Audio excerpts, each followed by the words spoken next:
Your brain is lying. It whispers comfort when the path demands pain. It screams for rest when the battle has just begun. It invents fears that do not exist and clings to prisons it has built for itself. Today you will learn to hear the lie. Today you will choose the truth, not a truth spoken by anyone else, not a philosophy borrowed from a book, the silent, brutal, undeniable truth that exists beneath the noise. The kind of truth you feel in your bones when you are alone in the dark with nothing but your own weakness for company. That is where we begin, in that dark. In that silence, not with a shout, but with a whisper that cuts deeper than any scream. Listen, can you hear it? Beneath the endless stream of thought, beneath the worry, the planning, the remembering, the wanting, beneath all of that, there is a stillness. That stillness is not empty. It is the most solid thing you will ever know. It is the foundation. And your mind, the liar, is terrified of it. Because in that stillness the lies are exposed. In that stillness you see the machinery of your own suffering. You see the gears of desire grinding, the furnace of ego burning, the delicate clockwork of fear ticking away your life, second by second. Your mind tells you that you are these gears, this furnace, this clockwork. It is lying. You are the space that holds them. You are the awareness that watches them turn. And once you see that, you cannot unsee it. Once you know that, you are no longer a prisoner to the machine. You become its operator, its master. This is the first and only war that matters, the war for the territory of your own consciousness. Every other battle in your life is a mere echo of this one. You fight with your boss, your partner, your circumstances because you have lost the fight within. You seek control over the external world because you have surrendered control of the internal one. And the mind, the liar, loves this. It thrives on external drama. It feeds on conflict and distraction. It will invent 1,000 problems out there to avoid the one problem in here, the problem of its own tyranny. So you must turn inward, not with curiosity, but with the resolve of a soldier entering an occupied city. You are taking back what is yours, inch by silent inch. The first ground you reclaim is your attention. Your attention is your life force. It is the currency of your existence. Where you place it, you place your power. And where have you placed it? Into screens that feed you anxiety, into conversations that drain your energy, into memories that poison the present and fantasies that rob you of the future. Your attention is scattered, diluted, sold to the highest bidder of distraction. You must recall it. You must gather it back, like gathering fragments of your soul from a battlefield. This is discipline, not the discipline of early mornings and cold showers, though those may be tools. True discipline is the relentless recall of your attention to the point of your choosing.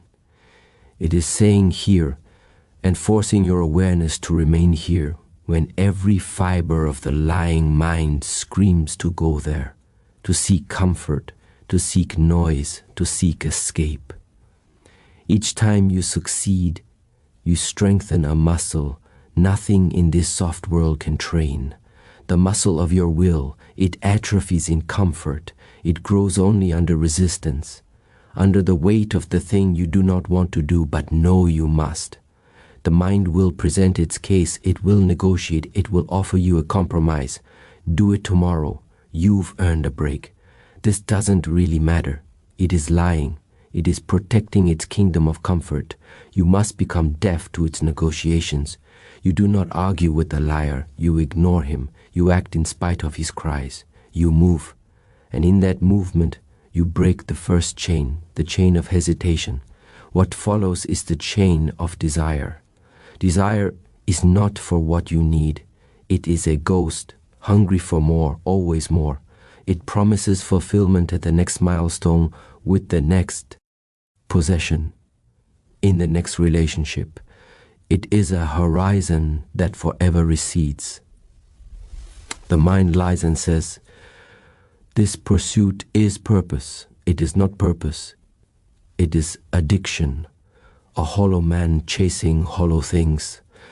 To master desire is not to become a stone feeling nothing. It is to see the mechanism clearly, to see the itch for what it is, a neurological ghost, and to choose not to scratch it, to let the itch scream until its voice goes hoarse and fades into the silence. In that silence, a real want can emerge, not a ghost, but a gravity. A pull from your deepest core toward what is true, what is necessary, what is aligned with the strength you are building. That pull is not loud. It does not advertise. It is a quiet knowing. And you can only hear it when you have silenced the carnival of desires. Then comes the fear, the mind's oldest and most persuasive lie. It dresses up survival instinct in the clothes of modern catastrophe. It tells you that failure is death, that rejection is annihilation, that the opinion of a stranger is a verdict on your soul. It is lying. The fear is real in its feeling, but false in its fact. It is a shadow on the wall of your cave, cast by a flickering flame.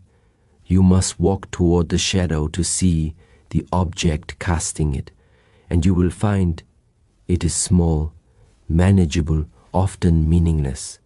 But you must walk. Every step into fear is a step into your true size. The man who runs from fear is forever small. The man who walks through it expands. He becomes larger than the thing he feared. And one day he looks back, and the shadow that once paralyzed him is now a speck at his feet. This is growth, not the accumulation of things, but the expansion of your being through voluntary confrontation with the internal shadow. This path is paved with pain. The mind screams that pain is the enemy, a signal to stop. Another lie. There are two pains, the pain of destruction, which you must avoid, and the pain of construction, which you must seek, the burn in the muscle, the strain in, the focus, the ache of letting go of a familiar weakness.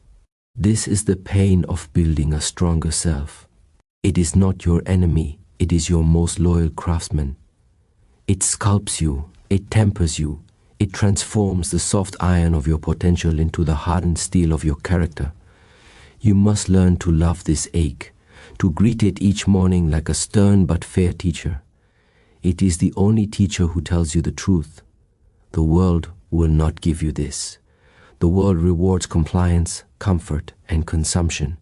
It offers you pillows for your bows and screens for your eyes, and endless noise for your ears, so you never have to hear the quiet voice of your own power. It is a system designed to keep you distracted, docile, and dependent on the next purchase, the next like, the next hit of validation. To become strong is to become a dissident in this system, to value silence over noise, to choose the hard truth over the comfortable lie, to find validation in the integrity of your own actions, not the applause of the crowd.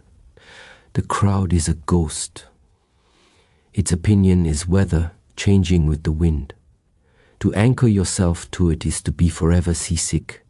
Your integrity is the ground. It does not move. Stand there. The ego is the mind's final fortress. It is the story of you that the mind has constructed. Your titles, your failures, your reputation, your past, your potential. It is a fiction, a compilation of memories and projections held together by thought. It is fragile. It must be defended, fed, polished, and protected. And in this defense, you waste a lifetime. Let the story crumble. It is not you. You are the one watching the story. The silent, aware space in which the drama of me unfolds. When you identify as that space, not the drama, you become unbreakable. How can you break what has no form, no story, no brittle edges? Criticism cannot touch it. Failure cannot stain it. Loss cannot diminish it. It is the rock in the river of circumstance. The water flows past events, emotions, thoughts, but the rock remains unmoved, unchanged.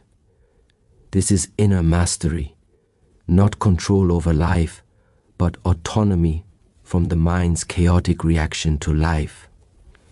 It is the realization that you are the sky, not the weather.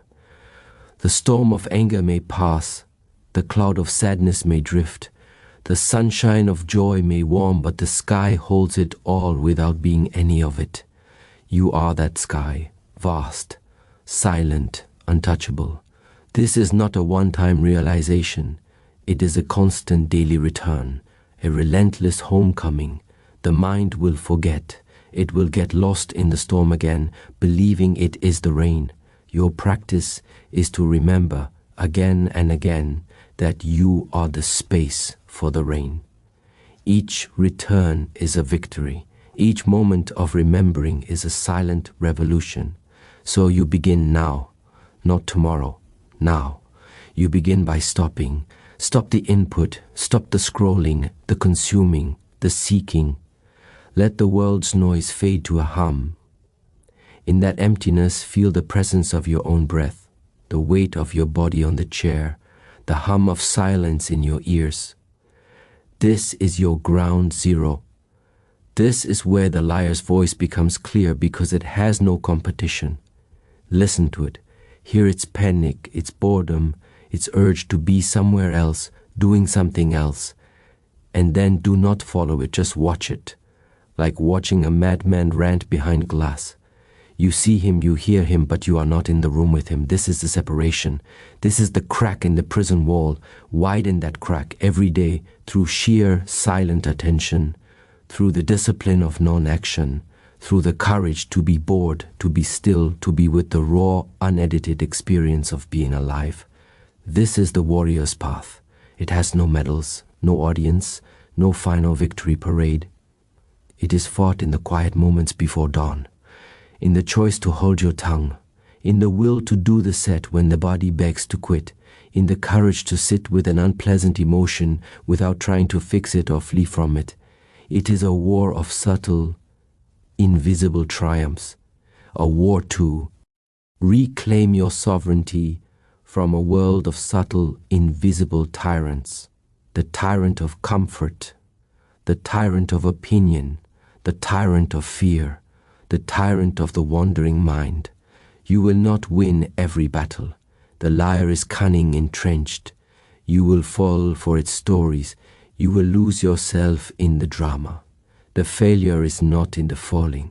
The failure is in the refusal to get back up, to dust off the illusion and to take your place again as the watcher, the operator, the sky. So get up, however many times it takes. Get up.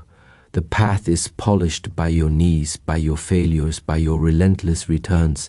This is how you become hard, not cruel, not rigid, hard like a diamond, formed under immense pressure, clear, unclouded, capable of cutting through any illusion. This hardness is at your core. It is your will. It is your no to the world's endless seduction and your yes to the singular, difficult truth of your own potential. Protect it, nourish it, with action, with silence, with honest labor. Do not speak of it. Do not advertise your strength. Let it be discovered only by its effects, by your calm in chaos, by your action in apathy, by your silence in debate. Let your life be the proof, not your words. The world is asleep. It moves in a trance of desire and fear. To be awake is to be alien. It is to be alone, even in a crowd. But this alone is not loneliness. It is richness. It is the solitude of the mountain peak, The air is thin, the view is clear, and from that height you see the lying world for what it is, a dream from which you are now finally waking up. So wake up. The alarm is ringing. It is the sound of your own discomfort. It is the ache for something more real. Do not hit snooze. Rise. Meet the day not as a consumer hoping to be filled, but as a warrior choosing his ground. Your ground is this moment, only this moment. The past is a ghost, the future is a fantasy. This breath, this decision, this action, this is the only place where power exists. Anchor yourself. Here, now. And from this anchor, move. Move with intention, not with reaction. Move from your center, not from the chaos at your periphery. Build your life as a monument to this inner sovereignty. Let every action, no matter how small, be a brick in that monument. Making your bed, honoring your word, finishing the task, releasing the grievance. These are not small things. They are the sacred rituals of self-creation. Perform them with reverence. In time, the monument becomes a fortress, and from within that fortress you are untouchable. Not because bad things won't happen, they will, but because your peace, your worth, your identity is no longer tethered to what happens. It is rooted in what you are, the silent, aware, unmovable ground of being. This is freedom, the only freedom that matters.